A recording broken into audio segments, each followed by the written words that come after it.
जब भी अमीर लोगों की बात होती है तो हमारे मन में इलॉन मस्क, जेफ बेजोस और बिल गेट्स जैसे नाम आते हैं। और इनकी इनकम ज्यादा से ज्यादा कितनी है? 135 बिलियन डॉलर, 220 बिलियन डॉलर या फिर 250 बिलियन डॉलर। पर यह दौलत हिस्ट्री की उस आदमी की दौलत के सामने कुछ भी नहीं है जिसका नाम है मंसा मूसा। मूसा की दौलत का अंदाजा आप सभी लोग इसी बात से लगा सकते हैं कि जब बंदा जकात करता है यानी कि चैरिटी करता है तो पूरे मिडिल ईस्ट में हाइपर इन्फ्लुएंस आ जाता है। ये मानवीय इतिहास में पहली बार हुआ था किसी एक व्यक्ति के दान की वजह से पूरे देश में हाइपर इन्फ्लुएंस आ जाता है। पर आखिर कैसे एक छोटे से माली साम्राज्य का राजा बेशुमार दौलत को हासिल कर लेता है?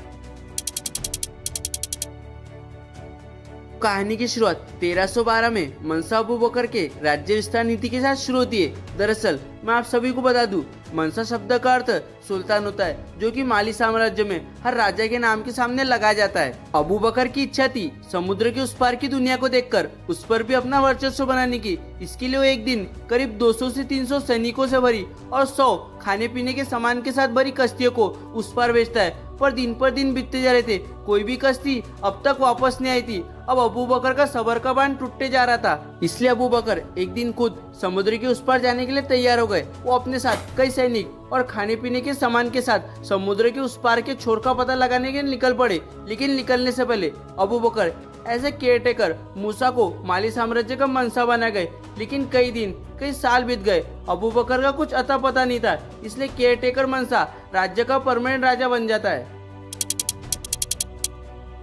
मूसा भी माली साम्राज्य की गद्दी पर बैठकर राज्य का कारोबार बड़ी अच्छी तरह से संभालते। वो सबसे बड़ी राज्य का इनकम बढ़ाने के बारे में सोचते और उस समय में अफ्रीकन कंट्री में सोना और नमक एक बढ़िया इनकम का सोर्स था। इसलिए मूसा ऐसे देशों पर आक्रमण करते जहाँ पर गोल्ड माइंस और नमक की खदानें थी, जैसे कि बुम्बुक गोल्ड माइंस, और उसके साथ साथ वांगारा, बुरे और तगाजा जैसे देशों पर भी कब्जा किया जहाँ से नमक मिला करता था। अब सोना और नमक मिलने के बाद राज्य की इनकम में बढ़ोतरी हो गई थी। जाहिर सी बात है, राज्य का इनकम बढ़ेगा तो राज्य का सरकारी खजाना बढ़ेगा, और राज्य के सरकारी खजाने में पैसा होगा तो राज्य के लोगों की लाइफस्टाइल बेटर होंगी। और ऐसे ही हो रहा था। मूसा के इन आक्रमणों से माली देश की सीमाएं पूर्व से पश्चिम तक का, अटलांटिक ओशन से तो नाइजर नदी तक का, और उत्तर से दक्षिण तक का, सब सहारा से तो फॉरेस्ट ऑफ इक्वाटोरिया तक का बढ़ गई, जिससे माली देश दिन पर दिन बड़ा होते जा रहा था। लेकिन देश बड़ा होगा तो देश में विवाद और विद्रोह भी बढ़ेगा, और ऐसा ही कुछ माली साम्राज्य में हो रहा था। दरअसल माली कंट्री है इस्लामी कंट्री थी, जहाँ के ज्यादातर लोग इस्लामी थे,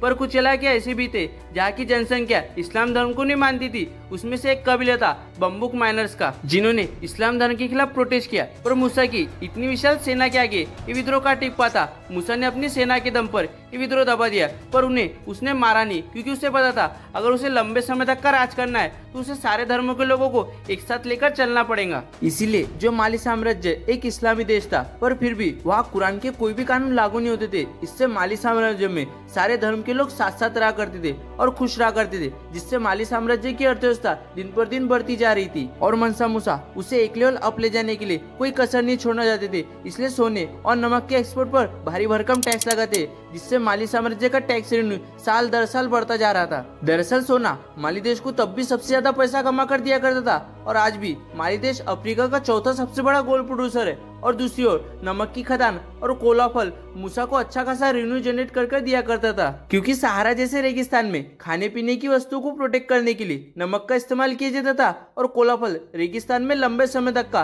पानी की प्यास को लगने से रोका करता था, जिस वजह से इनकी मांग ज्यादा थी। इसलिए मूसा ने इन पर हेवी टैक्स लगा कर रखा था। और बस गोल्ड, नमक और कोला फल की वजह से मंसा मूसा इतनी अमीरी में जी रहा था कि उनकी इनकम आज किसी भी विद्वान व्यक्ति को पूछे तो उसका जवाब एक ही होगा, इनकैलकुलेबल। और आप सभी लोग मंसा मूसा की कभी ना जोड़े जानी दौलत का अंदाजा उनकी 1324 की मक्का मदीना की तीर्थ यात्रा से लगा सकते हैं, कि जब ये यात्रा करने निकले तो अपने पीछे लगभग 60,000 लोगों को साथ लेकर चले, और उनकी यात्रा में 12,000 गुलाम सिर्फ सोने से भरे बॉक्स उठाने के लिए थे। और जिस घोड़े पर मंसा मूसा बैठे थे उसके आगे करीब 500 लोग महंगे रेशम के कपड़े पहनकर और करीब 1800 ग्राम की सोने की छड़ी हाथ में लेकर चल रहे थे। इस काफिले में 80 ऊंट ऐसे भी थे जिसमें प्रत्येक ऊंट 136 किलो सोने की पाउडर लेकर चल रहा था। और ये सोना इसके लिए साथ में था कि रास्ते में जो भी गरीब मिले उसे दान देने के लिए, और हर शुक्रवार को उनका काफिला जहाँ भी रुकता वो वहाँ पर एक मस्जिद बनाते। और यही नहीं, जब इनका काफिला मिस्र के काहिरा सिटी में पहुंचा